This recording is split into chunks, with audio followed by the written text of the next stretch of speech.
E, entretanto, os nossos doutores, que chegaram ainda antes do intervalo, cá continuam e hoje estão a falar de problemas irritantes que têm a ver com a nossa saúde. Problemas que podem ou não revelar outros mais sérios. Normalmente são situações de fácil resolução, mas nada melhor do que os nossos especialistas para falar deles, destes assuntos relacionados com a nossa saúde. Ao telefone, acho que tenho já a Aida Furtado, uma simpática espectadora, eu acho que posso dizer a idade dela, de 79 anos, que tem uma questão para entregar à nossa médica otorrino... Ai, olha...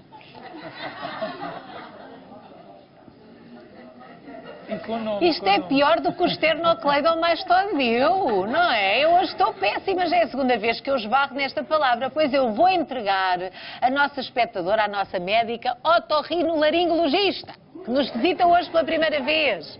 Aida, muito boa tarde. Então qual é a sua questão? Boa tarde. Tem a ver com tonturas, não é? É, com vertigens mais ainda, penso eu que sejam mais tipo vertigens. Da longa data, mas eu digo à longa data mais de 20 anos. Eu de vez em quando me deito, tenho o quarto vira-se ao contrário. Se eu me viro para um lado, o quarto vira-se, roda completamente, se me viro para o outro, a mesma coisa. Isto há 20 anos ou mais, demorava à volta de 2, 3 dias no máximo e eu estava bem. Depois estava 1 ano, 2 anos ou mais até sem ter nada. Até que a certa altura, aqui há coisa talvez de uns 2 anos, nem isso, tive uma desse tipo de tonturas, só que demorou 1 mês. Tonturas que eu acho que são mais vertigens que tonturas. Eu, como faço fisioterapia todas as semanas, vinha do fisiatra e a coisa estava um bocadinho melhor e tal, como tenho problemas na cervical, enfim, pronto. A verdade é que essa demorou-me quase 1 mês. Depois passou também, pronto.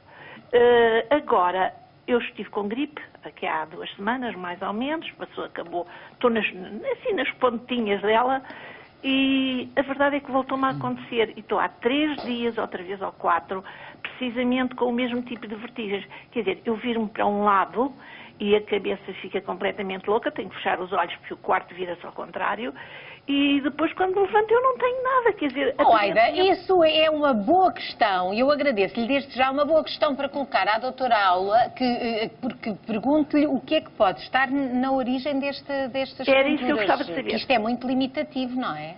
Exatamente.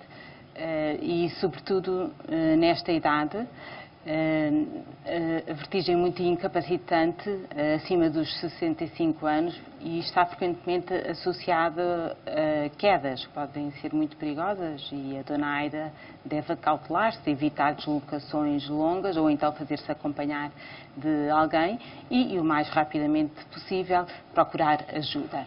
Porque na realidade, para nós mantermos o nosso equilíbrio normal, precisamos de integridade e o funcionamento normal de 3 órgãos: o ouvido interno, a visão e a propriocepção, que no fundo é a sensibilidade Propriocepção? Exato. Que é o quê, doutora?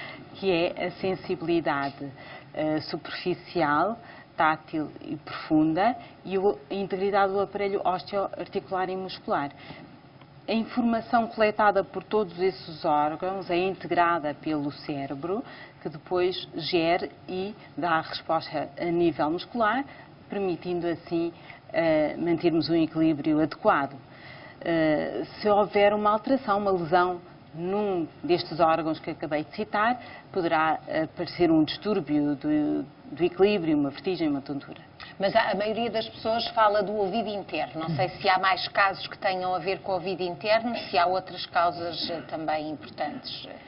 Sim, maioritariamente terá a ver com o ouvido interno.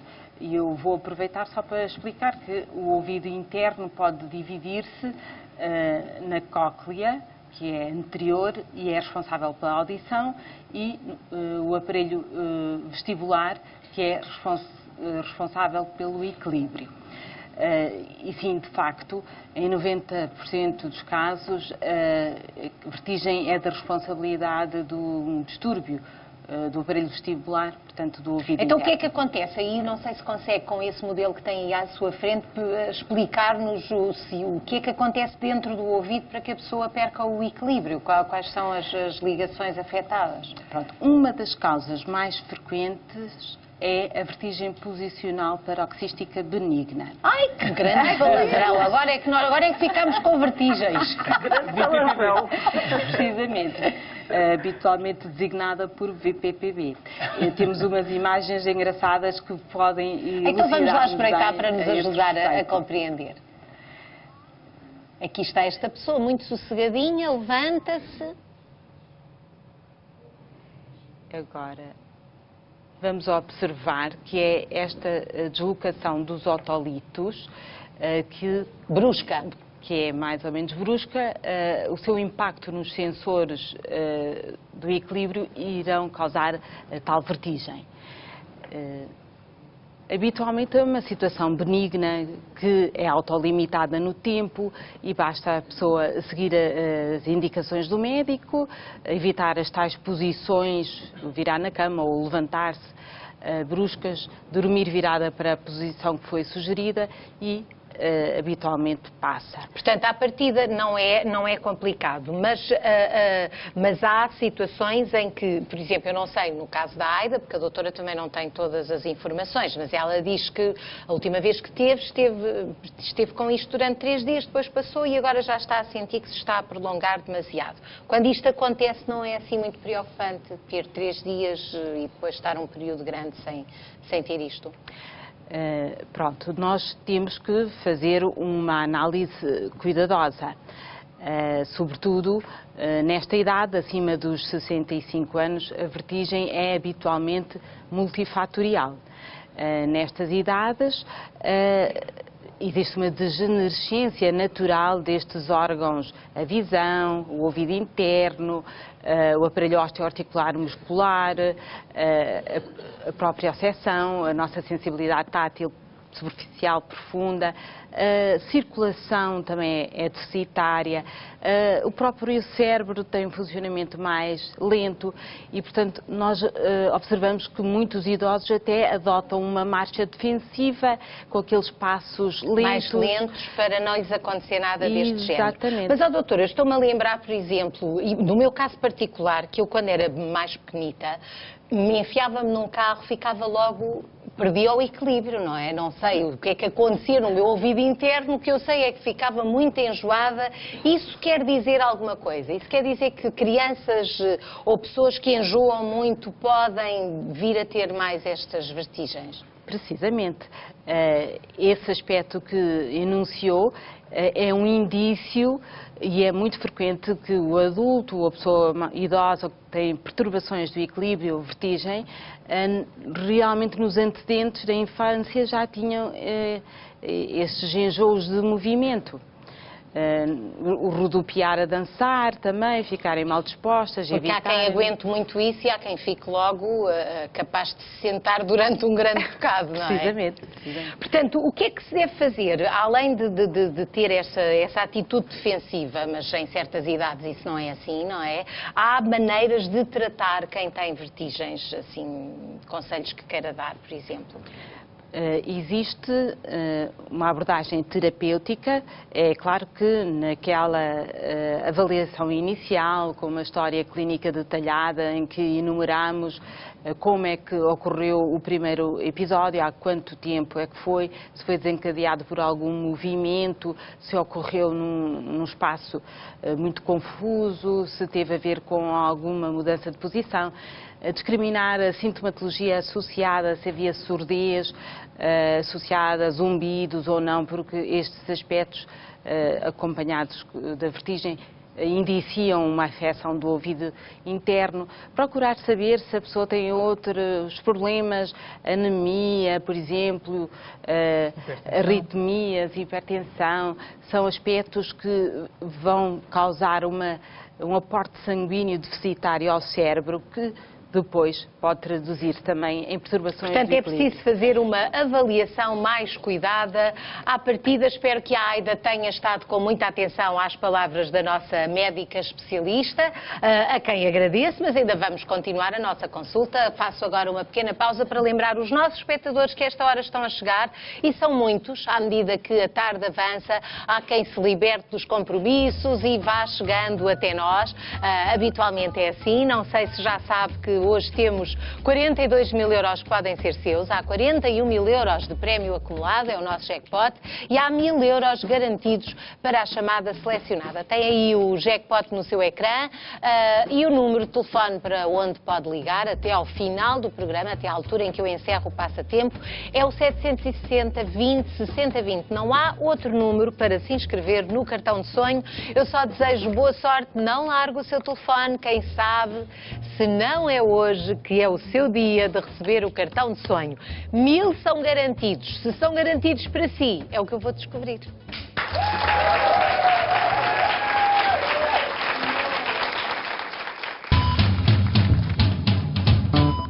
As frieiras chegam quando o frio aperta. Saiba o que se deve fazer já a seguir. Problemas irritantes. Doutor Sérgio, a comichão na garganta, quando chega, é mesmo irritante. É verdade. E irrita crianças e adultos. Não escapa ninguém. Não escapa ninguém. A irritação ou comichão na garganta é um sintoma muito frequente e basicamente pode-se dever a 3 causas. Uma, inflamação local da cavidade oral, da garganta, outra, a infecção, e uma terceira, também alguns fatores psicológicos, psiquiátricos que também podem estar implicados. Pode haver isso? Pode a pessoa haver. ter uma sensação de comichão na garganta? Uma impressão, uma comichão, muitas vezes são descritos em alguns estados ansiosos ou depressivos. Portanto, isto é uma das causas, não é assim tão frequente. O mais frequente é a inflamação. A inflamação também pode ser devida a várias causas. Uma delas, a própria infecção causada pelos micro-organismos, as bactérias, os vírus e os fungos, podem causar a infecção, e a infecção, portanto, associa-se à inflamação.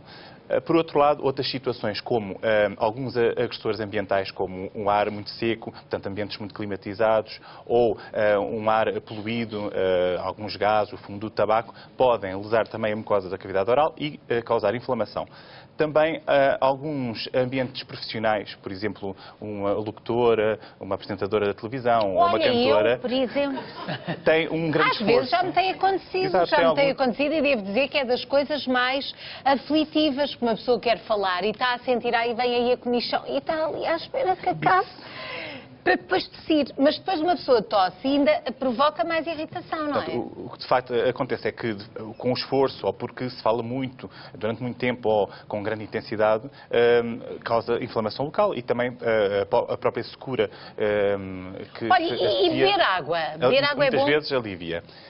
Outras situações também, como por exemplo o refluxo gastroesofágico, porque há muitas vezes nessas situações chegada de conteúdo ácido à cavidade oral, pode inflamar também localmente e associar-se portanto, à irritação, à impressão, comichão na garganta. Porque há muito de alergias também relacionadas com a comichão na garganta, que seja aquela tosse que não vem de cá de dentro, não é? É uma tosse muito à superfície. Também as alergias são outro dos fatores associados, portanto, à inflamação local. Não só por agressores locais, ambientais, alguns alergénios aéreos, inalados, podem causar inflamação das vias aéreas, mas também outras alergias mais sistémicas também se podem manifestar com uma impressão na garganta, uma comichão na garganta. Então, o que é que se faz à comichão? Portanto, em primeiro não lugar, se pode coçar. Em primeiro lugar, é difícil. É difícil. Se bem que há um truque não muito... Como é que é, doutor Pedro? As unhas de rente para não fazer.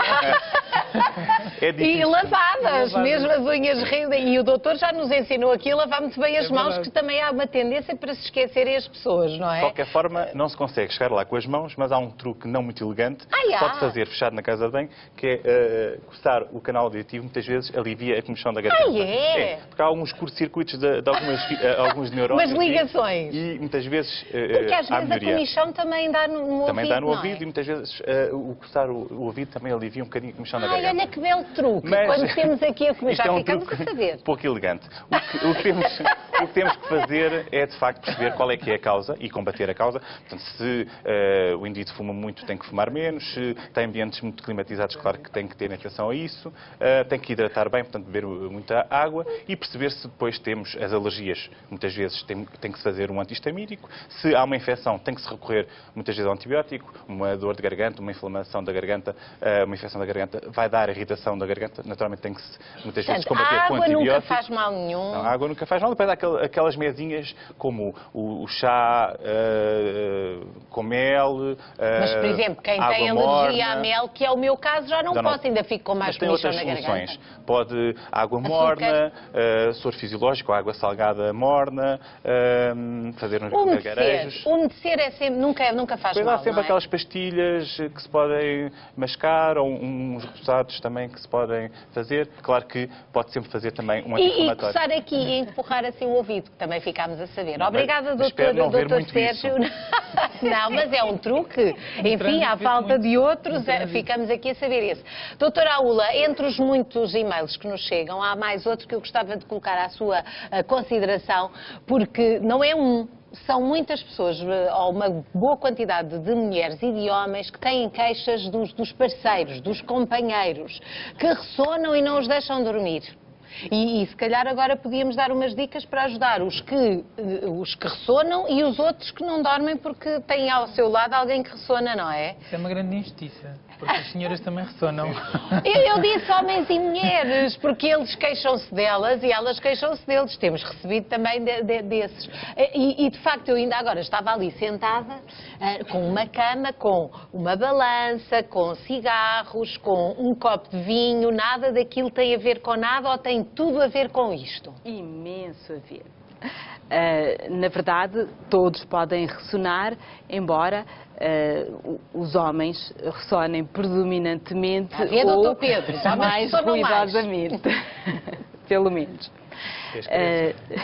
Na realidade, isso ocorre muitas vezes por uma questão posicional, por a pessoa estar a dormir de barriga para cima, se virar para o lado, habitualmente por isso poderá é que passam ser... a noite às vezes a dar toques, à cotovelada. Não é? Por outro lado, se o jantar for faustoso, bem regado de vinho, isso acaba por causar um relaxamento dos músculos da boca e da garganta, o que estreita as vias aéreas e aumenta a probabilidade de ressonar. Portanto, a razão daquele copo de vinho ali junto da cama é essa, não tem a ver com a ingestão do álcool, ou seja, tem, mas não é a nível da digestão. Tem a ver com o relaxamento muscular nas paredes da faringe, da hipofaringe, que causa depois um estreitamento da via aérea a esse nível. Então, e a balança?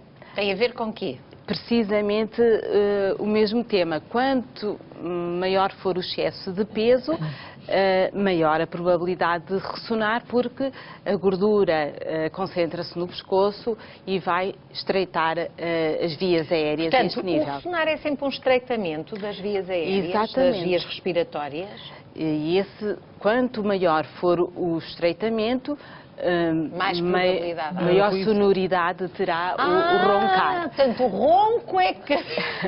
O ruído não é mais do que a passagem do ar. É o do menor espaço para passar o ar. Agora é que eu já percebi. Exatamente. Então, mas eu ainda lá tinha cigarros. Cigarros. E o tabaco tem um efeito de vasodilatação que no nariz acaba por provocar uma congestão e, novamente, como a respiração normal deveria fazer-se através do nariz, há um estreitamento deste espaço, o que vai fazer com que as pessoas ressonem. Há um efeito semelhante também quando estamos constipados, com uma gripe ou apenas com uma agudização da rinite. Por outro lado, também há estruturalmente, anatomicamente, algumas pessoas que têm as amígdalas grandes, os adenoides enormes, uma rinocinusite, um desvio do septo nasal. Portanto, há sempre uma razão para ressonar. As pessoas é que muitas das vezes não identificam e às vezes não procuram ajuda. E eu agora, quando a doutora estava a falar, ouvi o doutor Sérgio dizer, mas e as crianças também? Portanto, também tem queixas de crianças a ressonar nas suas consultas. Por este mecanismo obstrutivo de adenoides e amígdalas, as crianças, muitas vezes, com patologia a este nível, ressonam muito. Portanto, crianças também. Mas com o passar dos anos, a ideia que nós temos no nosso dia-a-dia é que as pessoas com mais idade há mais queixas dessas. E é correto, porque, novamente, com o envelhecer, também há um relaxamento dos músculos da garganta, da boca, da faringe, e, assim sendo, reduz o diâmetro nestas cavidades e, com facilidade, também a passagem do ar torna-se sonora. Doutora, quer deixar aqui uma dica ou duas sobre como tratar este problema sem ser com um abanão? Uns tampões nos ouvidos, por exemplo. Os tampões nos ouvidos também é outra hipótese. Ou quartos parados. O ideal é, preferentemente, evitar de dormir de barriga para cima, respeitar o outro e ficar de lado, não é? Ficar de lado, evitar aqueles jantares faustosos, com muito vinho, com muito tabagismo. Isso traz vários benefícios, não é só para ressonar. Isso é bom, já vimos aqui nas consultas com os doutores que tudo o que é demais não presta. Portanto, isso são umas boas dicas, não é? E não ter excesso de peso também, já aqui percebemos que contribui também para o ressonar. Por outro lado, se a situação estiver complicada, ir a uma consulta inicialmente com o médico de identificar, não é? Porque isso é muito importante, é identificar as razões e não achar que é uma coisa natural por isto ou por aquilo, porque pode haver realmente aí alguma coisa que seja preciso tratar, não é? Conforme disse. Doutora Alexandra, agora não vou falar-lhe de ressonar. Está aí de luvas? É uma situação, um problema irritante. É um problema irritante, então, qual é? As frieiras. Ai, essas frieiras. Alguém tem frieiras aqui? Ai, olha, já há ali duas senhoras que eu vi ali a dizer que sim, que têm frieiras. É muito frequente. As frieiras. Nesta altura do ano, então, mais, não é? É uma doença provocada pela exposição ao frio. E aparece sobretudo nas extremidades, onde os vasos são mais pequeninos e, portanto, é muito frequente termos nos dedos das mãos ou nas mãos, nos dedos dos pés, ou no próprio pé, no nariz, nas orelhas. Frieiras no nariz também? Sim, pode ser. Daí na pontinha. Daí até o nariz mesmo. Não, e daí aquelas bolinhas que se põem aqui quando há muito frio para proteger as orelhas. Portanto, não é uma coisa só por graça e para ficar bonito. Não, quando tem frio, não é de moda. Aquilo ajuda mesmo. Tem mesmo uma intenção, não é? Tem mesmo uma intenção. Essas situações, portanto, manifestas a frieira aparece como quando a extremidade apanha frio, a pele fica esbranquiçada e fria, insensível, e depois evolui para uma lesão mais rosada, encarniçada. Portanto, e passa sem sensibilidade, não é? Sim, ou sensibilidade seja, com dor. E depois ela fica primeiro insensível e depois aparece a dor da inflamação, porque isto é uma reação inflamatória da pele e é extremamente dolorosa. As frieiras, digamos que é uma reação anormal que as pessoas têm ao frio. E há quem tenha mais propensão a frieiras. Sim, é? há pessoas que têm mais propensões a frieiras do que outras. Isto tem a ver com a microcirculação local. É claro que também, quando a situação é muito recidivante e muito repete-se muitas vezes... Doutora Alexandra adora a palavra recidivante. Já puseram nas vossas notas. Recidivante quer dizer que vem outra vez sempre amassar, não é? Amassar. Sempre a incomodar. Sempre a incomodar, muito irritante. Deve-se despistar algumas doenças de base que podem estar associadas a maior número de frequência de frieiras. Uma pessoa propensa a frieiras tem uma reação normal ao frio. O que é que acontece? Ao expor, por exemplo, uma pessoa que tem essa reação, ao expor a mão ao frio, acontece que tem dificuldade em reter a temperatura corporal nessas zonas. E então o vaso encolhe excessivamente, contrai-se muito, muito, muito. Em vez de se contrair e relaxar e deixar passar o sangue, de modo que a extremidade vai arrefecendo, mas aquecendo ao mesmo tempo e não evolui para frieira, o que acontece é que há uma reação anormal e ele encolhe de tal maneira que não deixa passar sangue nenhum. Então aquela zona Até fica uma em lesão mesmo, não é? fica em sofrimento. Fica em sofrimento e aparece aquela lesão esbranquiçada, fria, insensível, depois fica encarnada e com dor. Estas situações acontecem muitas vezes em pessoas mais propensas, são os idosos. A quem está mais exposto ao frio também, não é? Também, Quem os faz jovens muitos trabalhos ao ar livre, e não se protege, não é? Exatamente, trabalhos os agricultores, em países muito mais frios e úmidos, porque a umidade aumenta a condutibilidade do frio e, portanto, tem maior propensão para frieiras. Mas pode-se prevenir realmente a pessoa se andar mais, se proteger mais a temperatura das extremidades, tem menos possibilidade de ter frieiras? Tem, mas deve usar, portanto, deve evitar exposição ao frio, usando, quando se vai para fora ou nessa exposição, usando luvas de lã, o gorro, não digo o nariz de palhaço quentito, mas para proteger as orelhas também. Deve hidratar muito bem a mão. A gordura é importante, A gordura não diga gordura pura, mas cremes. O frio seca imenso a pele. E se não dá a frieira, dá uma secura que provoca dor e comichão também, que é um dos sinais de frieira. E a frieira pode ser, penetra na pele e é extremamente incomodativa.